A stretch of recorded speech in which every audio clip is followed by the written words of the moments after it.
I've got a new person coming on board, and I keep forgetting to record demo calls to use for training purposes. So I'm just recording this as we go through.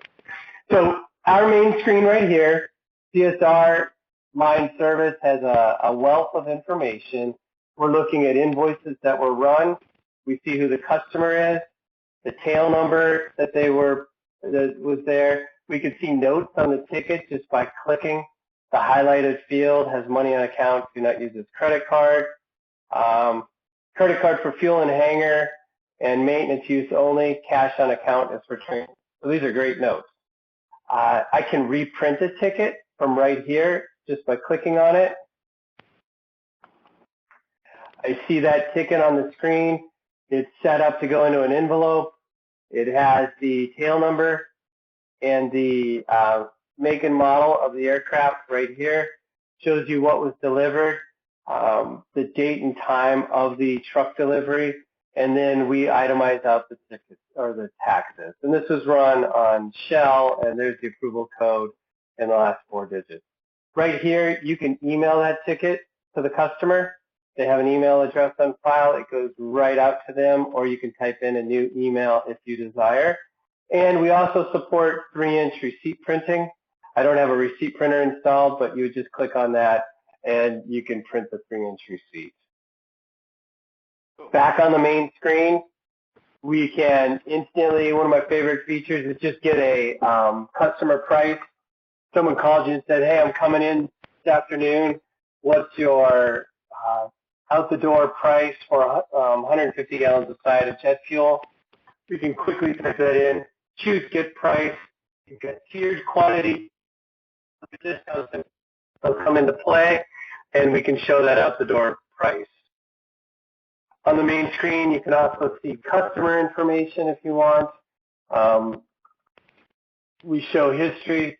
We show information about the customer and their address and information. You can even send emails directly from the main screen if they have an email on file.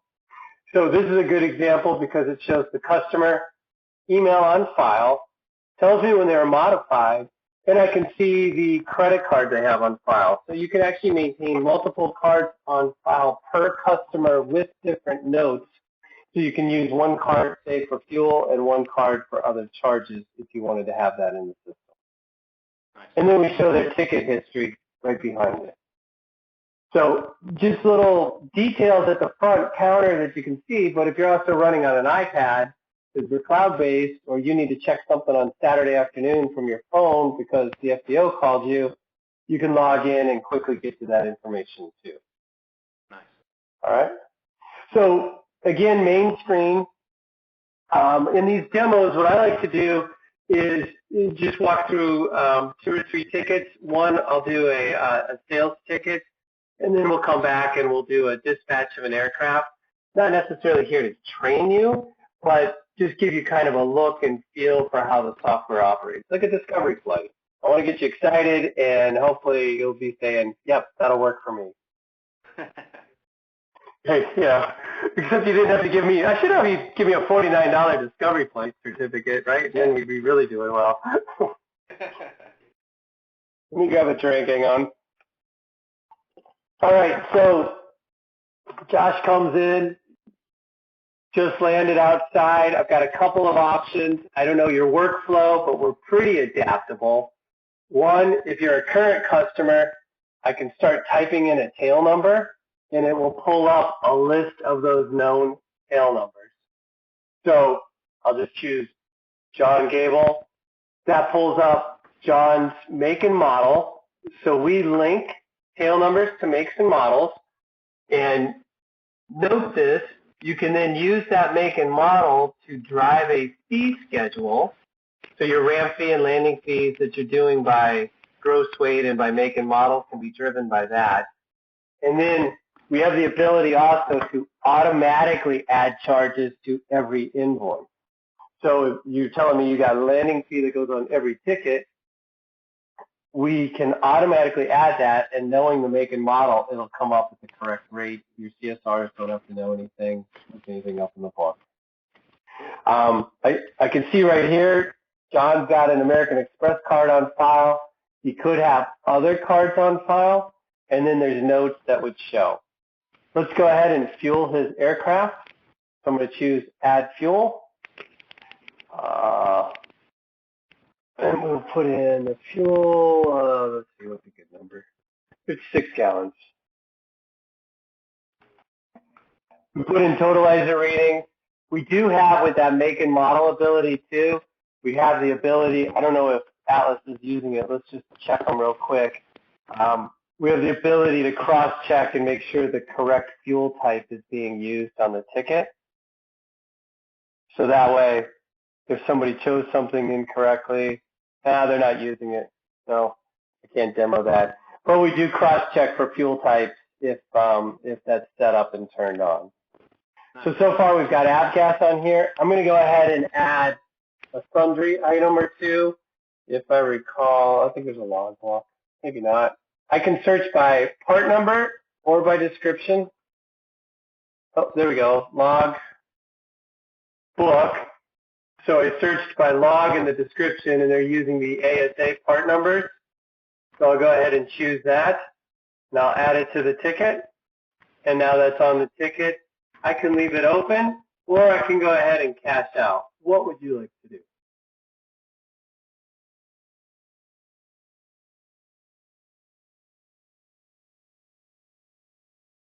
We'll cash out. That was my participatory. That's all right. It was my participatory question. I didn't really hear you. I'm sorry. Oh, that's all right.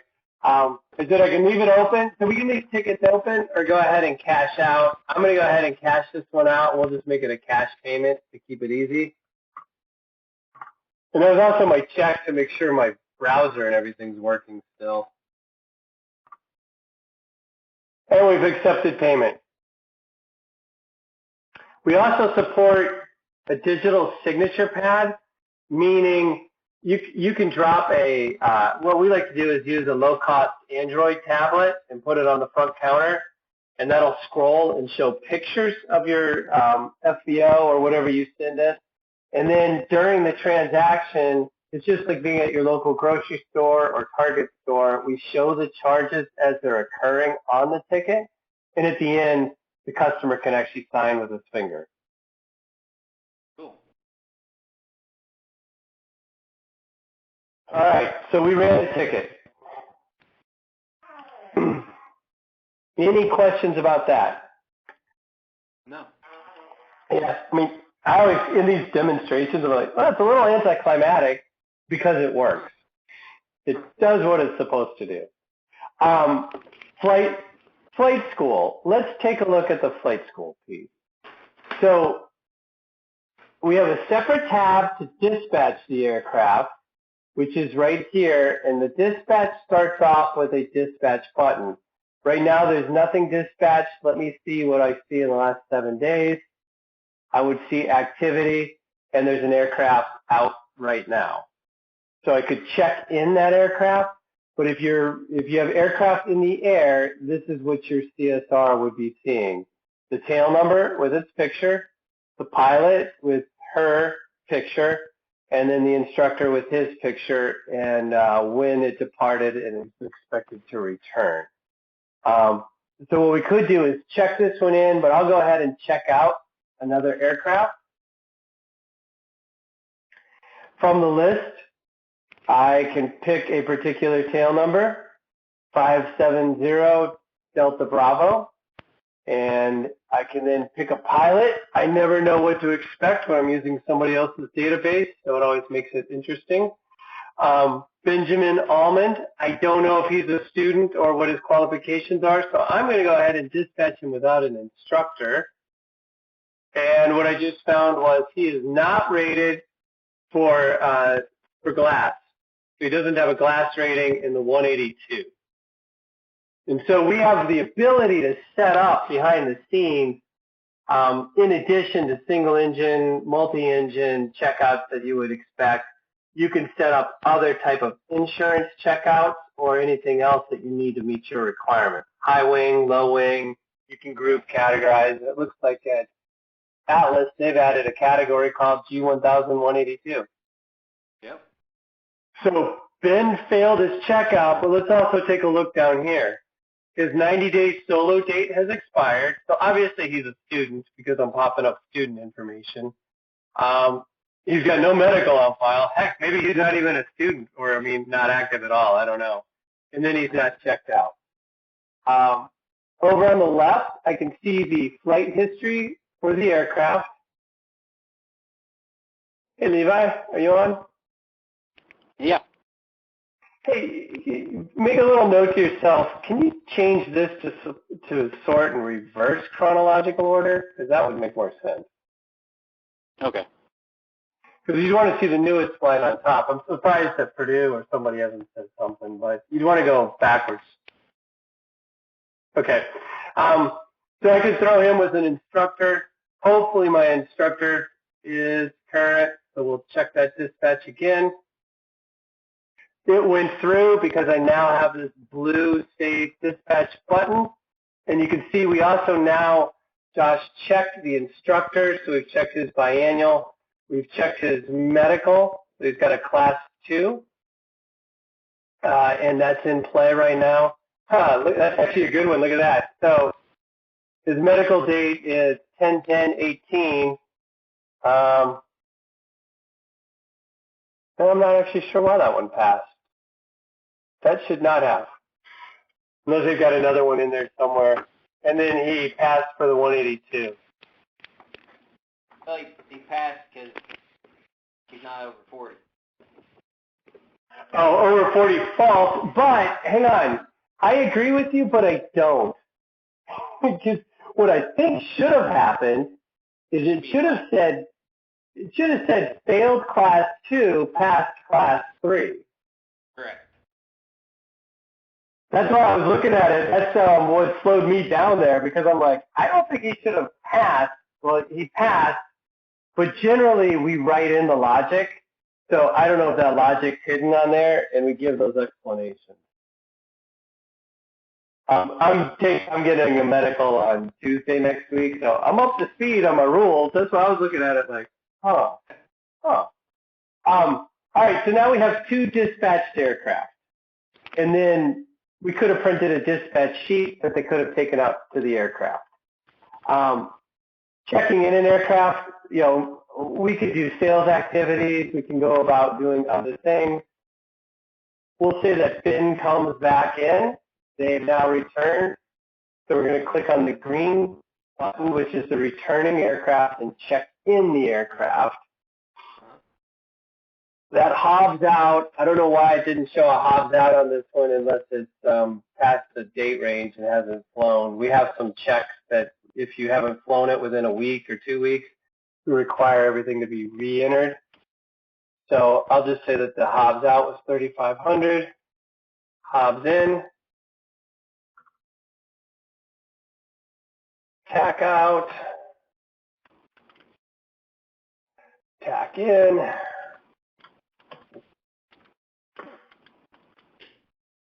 And then I can save and invoice that information.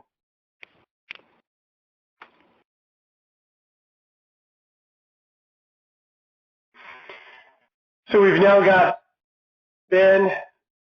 We were in 570 Delta Bravo. The rental aircraft right there showing on the ticket. The instructor came up with the number of hours, and we can book it to his account.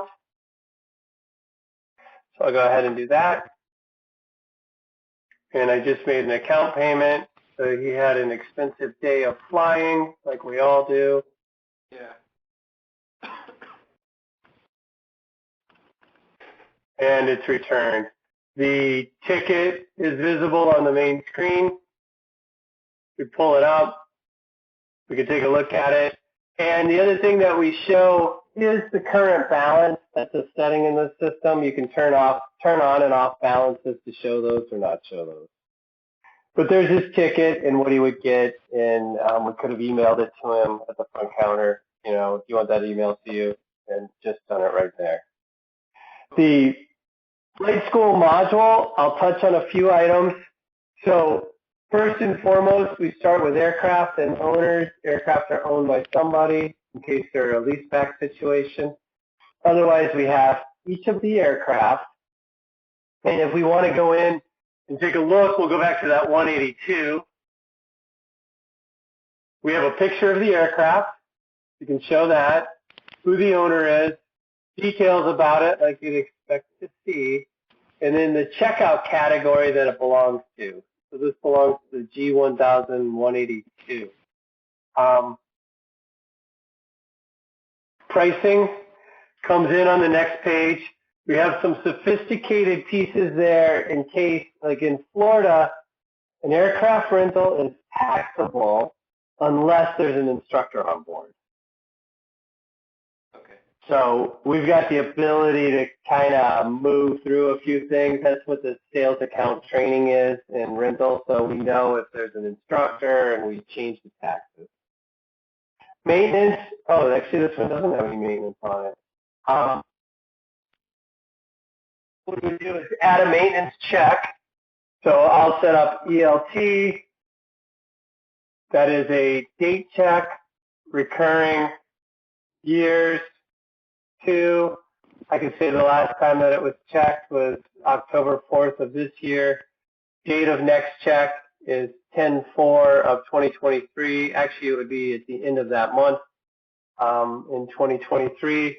We can stop the dispatch on failure or just pop up a notification or both. So you got the ability to set that information up. Okay. And you can add as many checks in the system as you want. I'm going to pick one of their other aircraft just to see if they have more. Yeah. I know that. I kind of want to jump into Purdue. I know they're using a bunch of the maintenance functions. Flight school, we can run reports against the aircraft. This is the flight school report screen. So if I run this month, I can go by aircraft, all pilots, all makes and models. I can use the flight date or the invoice date. So the idea there is the flight date could be this evening, but it gets invoiced out tomorrow. And then I can look at the flight reconciliation report, for instance. So that's where I would generally start. And this is, I'm going to go down and print this as a PDF. It's a little easier for you to see. What this shows is all the flights. Hey, Levi, you still making notes? I already did the last thing that you asked for. I didn't actually make a note. Hey, so date-time formatting on this one, it shouldn't have the AM and PM. It should just be military. Yeah, I see that. Because it's causing a wrap. Too. Yeah. So what we do, environment, and there's reports and things that I report in a year. No one's ever said anything, but there's things I like to see, so then I see them and I'm like, oh, we should fix that. So that's the environment and play with stuff. Anyway, if there's a missed flight and I'm looking, I don't see any, we would have an asterisk next to the Hobbs reading. So that's what you're looking for, just to make sure that everything got filled out. Right. Yeah, Purdue's pretty religious about checking that, so I don't think you're going to find problems in their report. Well, I'm actually in ACM, or in Atlas right now. Yeah, I know. I was like, they're doing a pretty good job, too. Well, I know that they're real sticklers on these instructor reports and everything else. So let's hit the instructor report. Yeah, the instructor report is actually designed to hide certain things so that you can actually send those out and use them for payroll for the instructors themselves, because a lot of places pay their instructors by the actual hours that they've got in the air. So you can do things like hide the revenue from the flight and only show them that time, hide the rate, things like that, just so you can actually email them the report directly whenever you're paying them. Right, yeah. Makes sense.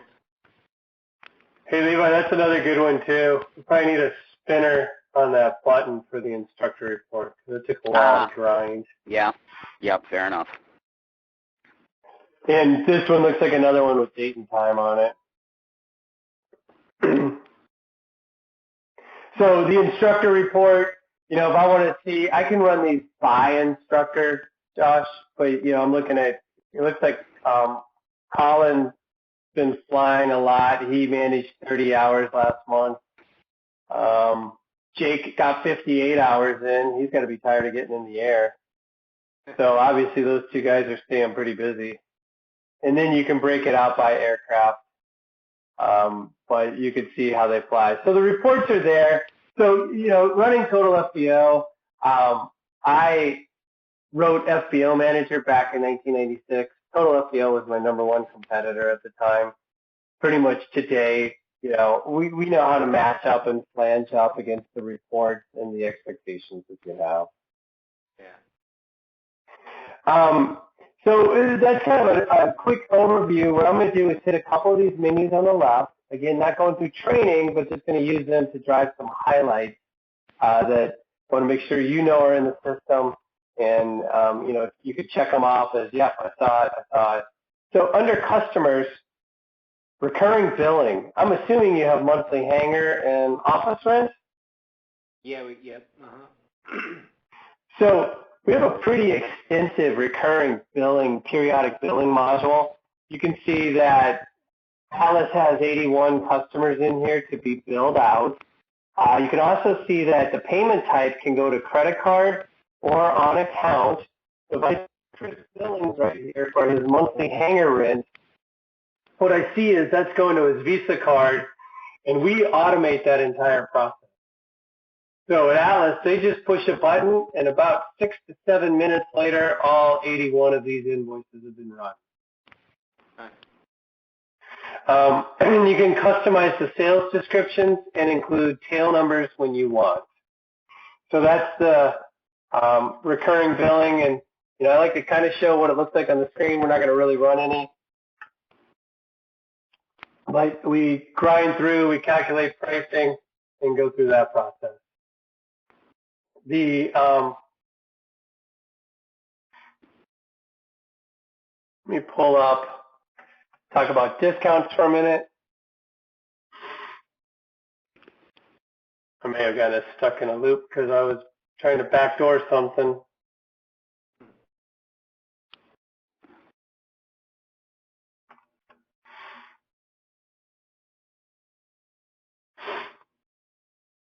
Unfortunately, because of the way that invoices work, that's going to force that to finish there. Nope, I cheated. All right, so customers. No, it just finished. Manage customers. Accounts. We track accounts. Alice has a pretty extensive list, but you can receive payments.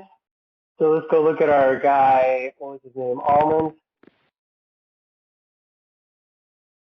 So you can see our invoice from today, $779 is due. And there's the ticket. We track balances forward and open balances. We can send out statements. I'm just going to do one for Alice is pretty good about being cash and keeping their customers in line. So let's see what pops up. So our statements look something like this. We can send out activity reports. You can print these and mail out the statements. It'll show the beginning balance. It'll show the activity. And then it shows an itemized section of the invoice that we can send off to the customer also. Periodic billing, we talked about marketing. We have a way to track where you're getting referrals from, and we also have a lightweight CRM system in the program. So if you went somewhere and you were promoting the FBO, you go to schedulers and dispatchers, and you get a bunch of leads, corporate flight departments. You can come back and put that in the CRM and follow up with them. That's cool. Fuel management levels. These are inventory values in your tanks and your trucks. We track the deliveries that are coming into the tanks and trucks. develop a fuel ledger that will show you, I have no idea what it's going to look like at their location, that'll show you the deliveries and everything that's flown away. So let's do this. I'm actually not going to be able to do that. I'm going to do a smaller one. We'll do the tank. There we go. So I got my deliveries. And they're off by 23,000 gallons right now. Because who knows when the last time was to put in inventory. It makes this fun. Makes it fun to look at. Yeah. But some of our customers, I was in Alabama last week meeting with one of our FBOs, and their inventory was within 2 gallons. Book value versus stock. Last question. You're using Total FBO. Total FBO has integrated accounting. What is your plan for your accounting system? Well, that's part of the what we're looking into as well. Okay.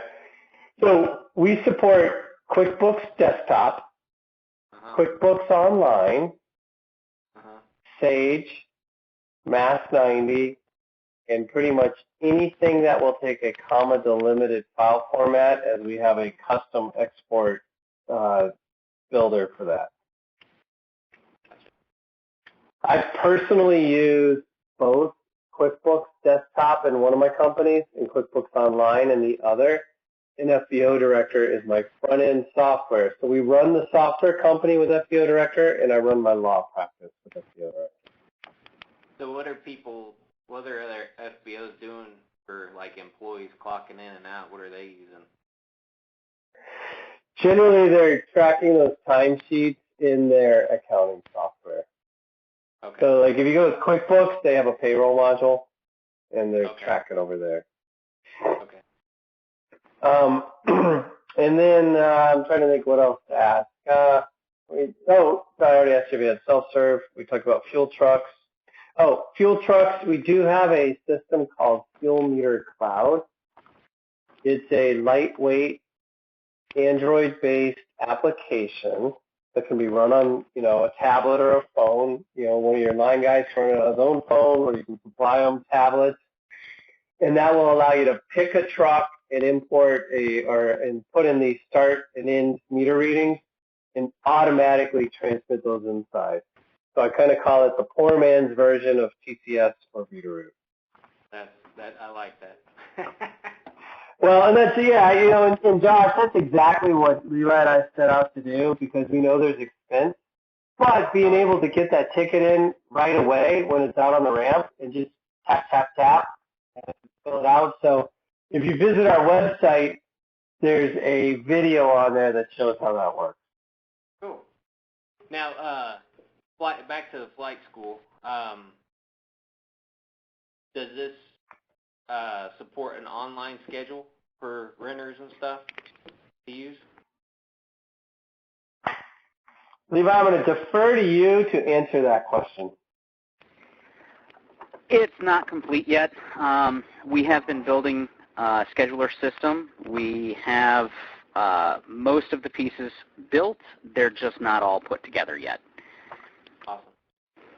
If you said, hey, we want to be up and running January 1st, we would say no problem. Honestly, John, I'm probably going to have to refocus on that soon anyway, because we just got an email from Mesquite about an hour ago. He wants to start getting his database set up, and that's one of the things he needs. Okay. So if you said we want to be set up by November 1st, I'd say maybe it'll be tight.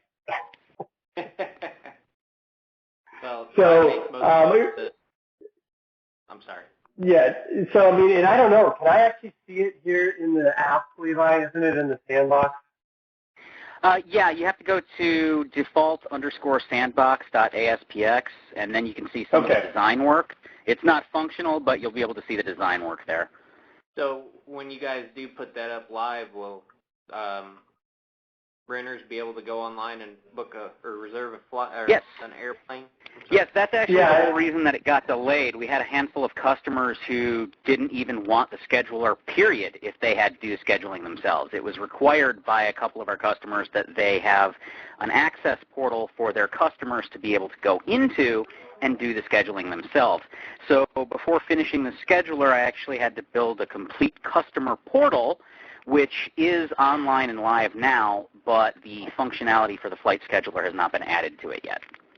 I was about to say that too. So the portal, and I can show you how it works, but under customer management, you can go in and activate the portal. So you would activate the portal for me, one of your flight school students, and it'll send me an email, which I then log in, and now I have access. Okay? Perfect. I guess some of those other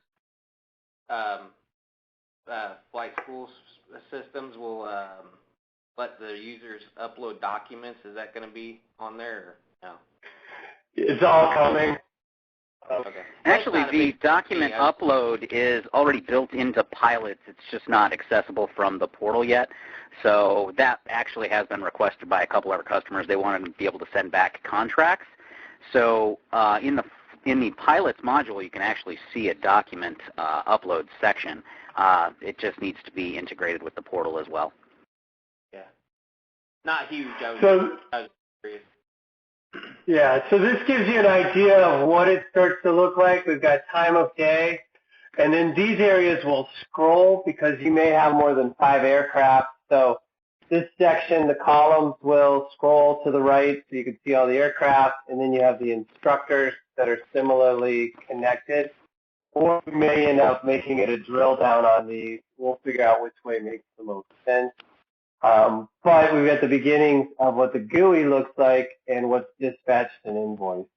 And then over on the customers, this shows the, right here is a customer management piece. There's a customer portal right here, and you activate that for a customer. You put in their email. Today, the two functions are they can see their statement and what they owe. I'm actually working over the next 10 days on payments, so they can start making their own payments via credit card, adding that in, and then Levi's tying in the scheduler. In the pilot, I'm actually going to look because I didn't know this was here. I didn't know there was a document uploader, so I'm actually going to go look at that. Yeah, that's actually the reason I've been wanting to add that to customers and a couple other places, because the work's already done. It just needs to be attached. Got it. I had it come up somewhere the other day too, Levi.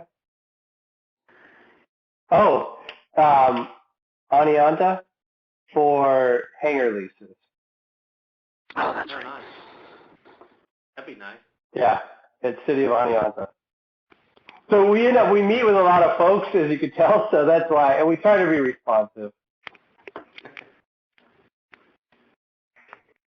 So on the pilot screen, as Levi said, I can come in then and edit a particular pilot. Let's use Almond since we've been working with him.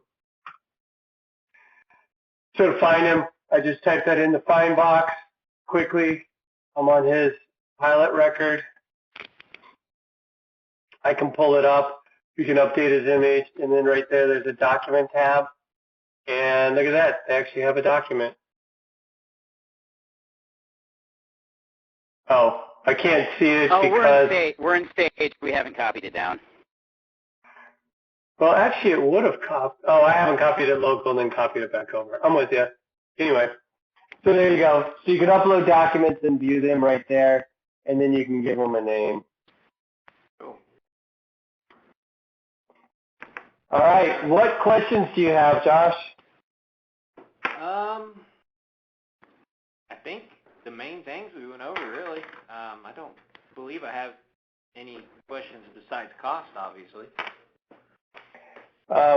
Reasonable would be my answer. I think flight school and fuel, that puts you guys right around $400 a month. Okay, well, that is pretty dang reasonable because Total FBO's web-based program, which we're not on yet, they're $745 a month. Yeah, we've heard. Does that include support? Because I've been told by a handful of our customers that that price does not include a support contract with them. It should, yes. Okay. It should. That would make sense. Yeah. And then from a, look, we don't pester people. I generally, will ping you and follow up a little bit. Is this something you guys are trying to make a change, say, before the end of the year or before the holidays, or are you kicking tires? It would probably be after the end of the year. So going into next year in the spring? Yeah, I think that's more realistic, yeah. Okay. No, hey, I'd rather know that. That helps me because honestly, if you said, from our standpoint, if you said, yeah, we want to be up and running January 1st, then we manage everything with you very differently. Gotcha. Because we've got timelines, and we want to make sure everybody's trained, especially with the holidays in there. Absolutely. If you're saying, but I will ask you from that standpoint, from an accounting changeover, just give that some thought. Yeah. So, but and you can, if you got questions on that or want to bounce something off of me, I have probably personally visited close to 700 or 800 FBOs in the last 25 years. There's pretty much not anything I haven't seen. So, if you've got thoughts about the changeover, what may work well, what may not work well, I'd be glad to give you my 2 cents.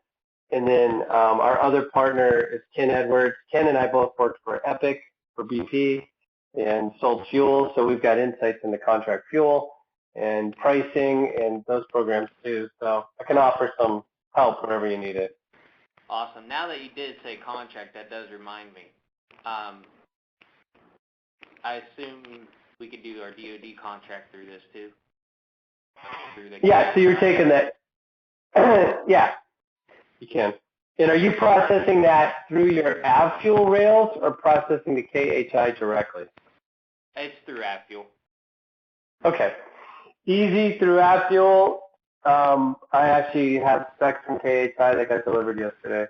So we do DoD. Cool.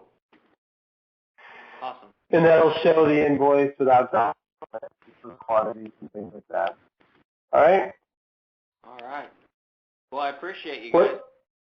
Well, hey, I appreciate the time. I'm actually going to hit end record.